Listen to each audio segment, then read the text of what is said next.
Бүгдэд өдрийн мэнд хүргэе. За надны 3 асуулт байна. Салбар хоорондын цахимжилтын явц систем хоорондын уялдааг сайжруулах талаар хийж хэрэгжүүлж байгаа ямар арга хэмжээнүүд байна? Шийдэл нь юу байна? Хоёрдугаарт нь болохоор улсын хэмжээнд нийт 13526 програм хангамжийг хэрхэн нэгтгэх вэ? Суур мэдээллийн сантай холбогдож чадж байгаа юу гэдэг хоёрдугаар асуулт байна. Гуравдугаарт нь болохоор төрийн мэдээлэл юу нэрэгдтэй хэр хүрч байгаа? Өнөөдөр бол 21 аймаг 330 1575 одоо багуудаас нэлээд олон багууд өнөөдөр энэ цахим одоо интернетэд бол холбогдож чадахгүй. Уулан дээр очиж уцаар ярьж сум одоо нэгдлээд очиж одоо интернет холбогдож байгаа. Ийм цаг үед бол төрийн мэдээлэл бол иргэдэд хэр бүрэн дүр очих вэ гэдэг асуулт. Өнөөдөр энэ асуудлыг шийдэрээгээд Монгол Улсын төсвөөс энэ жил бол одоо Увс аймгийн Улаангом сум, Сагил сум, Тариалан, Хинтээ аймгийн Норовлон, Галшар, Батноров, Бэндэр, Баян өндөр, Дадал, Дархан, Баян мөнх сумууд тийм ээ. Хөвсгөл аймгийн Эрдэнэ болон Галт, Түмэн, Жаргаланд, Баян зүрх сумуудад бол энэ одоо өөрөөр холбоо цахим одоо холболтын станцуудыг бариараа дамжуулах станцуудыг сайжруулаарай гэд 22 тэрбум төгрөг тавьчихсан байна. Энэ одоо ажлын явц хэр явагдаж байна? Ямар компаниуд гүйцэтгэж байгаа? Ерөөсө бид нар ер нь ажлын явцыг ер нь дандаа цаасан дээр тайлан тавиад орхих. Энэ удаа бол бид нар үнэхээр бодит энэ сумдуудыг интернет өрөө холбоонд холбох хэрэгтэй. Энэ ажлын одоо явц ямар байгаа вэ? Сонсъё. За алтууд дараа 5 дугаар микрофон. За Понслмоо гишүүний асуултанд хариулъя. Гишүүн төрийн үйлчлэгээ цахимаар авахд иргэдэд тулгарч байгаа асуудал ер нь ямар хүндрэл бэрхшээл байгааг одоо тоо статистик мэдээллийн талаар бас уулзахаараа мэдээлэл юунуудыг бас биднээс авч ажилтдаг бас ажил хэрэгч төвшөнд манай салбарын асуудал дээр анхаарлаа хандуулж ажилтдаг гишүүдийн нэгэ. За ийм Монголиагаар бол 87 үйлчилгээ үзүүлэгч байгуулга 1263 үйлчилгээг бол иргэд авах боломжтой байгаа. За бизнесээр бол 68 байгууллагын 832 үйлчилгээг бол авж байгаа. За лавлага оператор Монголиа, киоск Монголиа, мобайл аппликейшн зэрэг одоо төрийн үйлчлэгийг захимаар авах боломжтой маш олон энэ сувгуудыг бол бий болгосон. За төр өөртөө байгаа мэдээллийг иргэдээс шаардахгүй байх үүднээс бол одоо төрийн үйлчлэгийг цахимжуулах чиглэлээр нэлээд бас дөрвөлтэй ажлууд хийгдсэн. За энэний үр дүнг бол иргэд хүртэж байгаа төрийн байгууллагаар үйлчлүүлэгчдийн тоо мэдээж багасж байгаа. Төрд одоо бүтээмжийн асуудал нэмэгдэж байгаа. За захим шилжилттэй холбоотойгоор одоо энэ 2019-с 2024 оны хооронд 79 сая үйлчилгээг одоо төрийн одоо цахим хэлбэрээр хүргэсэн байдаг. За цаашид бас энэ ийм Монголиа дээр оруулсан төрийн үйлчлэгийг захимжуулахтай холбоотой төрөөс энэ үйлчлэгийг үзүүлэх шаардлагагүй гэсэн үйлчлэгээнүүдийн одоо ийм Монголигаар авахгүй байгаа үйлчлэгээнүүдийн тоо мэдээлэл статистикийг бас бид нэгтгэж авсан байгаа.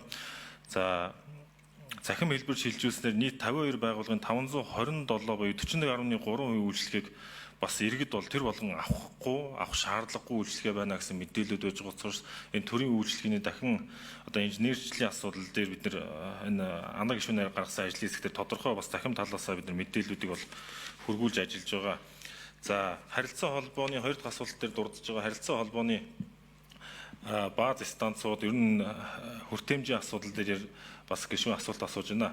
За улсын бүх мөрөн, за өмнө гой, баруун турун зэрэг багцуудын асуудлыг хөндөж байна. Улсын төсвийн хөрөнгө оруулалтаар 2024 оны төсвүүдээр тавигдсан. За тендер сонгох шалгаруулалтын зохион байгуулагдаад гэрээнд байгуулагдсан ажлууд нь амжилттай хэрэгжээд явж байгаа. Энэ ондоо бүрэн хэрэгжээд хүлээлгэж өгөх талаар ажил зохион байгуулж ажиллаж байна.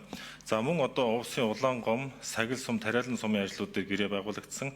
За Норовлон, Галшар, Батноров, Бэндэр, Баян Адрах, Дадал, Дархан, Баян мөнх зэрэг Хинтээгийн ажлуудыг бол Хинтээ аймгийн засаг даргад ирэх шилжүүлснээр тухайн аймгийн зохион байгуулалтад тендер нь зохион байгуулж гэрээ нь хэрэгжиж шатанда ажиллаж байгаа юм байна.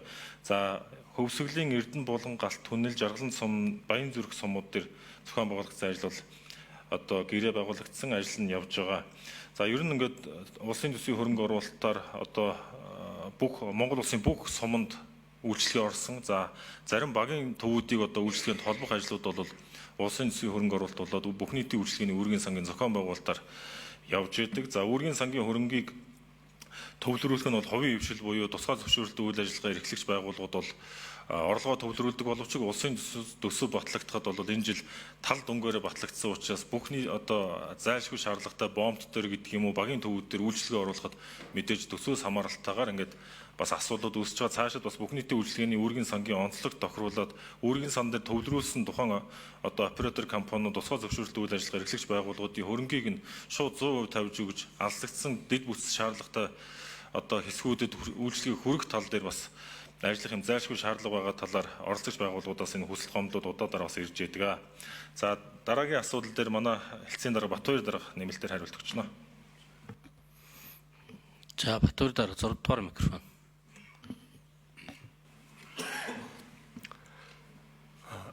Системүүдийн уялдаа холбоо хангах чиглэлээр ямар ажил хийж байгаа вэ гэсэн гишүүний асуултанд дэлгэрэнгүй хариулъя.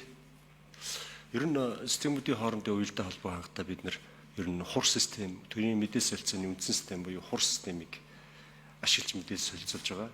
Энэ систем маань өөрөө хулчлагдсан систем гэж та хүмүүс хэлж байгаа хаа. Тэгээд нийт одоо систем бол төрийн 171 байгууллага, хувийн хвшлийн 462 байгууллага гэрээлээд хоорондоо мэдээлэл солилцож байгаа. За нийт сервисийн тоо болохоор 845 гэж хамгийн сүүлийн мэдээллээр. Тэгээд эндээсээ бид нэр дамжуулсан хамгийн амжилттай дуудсан сервис бол 4 тэрбум одоогийн байдлаар болоод явж байгаа гэсэн үг. За тэгээд хур системийн үндсэн архитектурыг бид нэр өөрчлөхөөр энэ жил бас Дэлхийн банкны санхүүжилтөд ухаалаг засаг төсөл төр мөн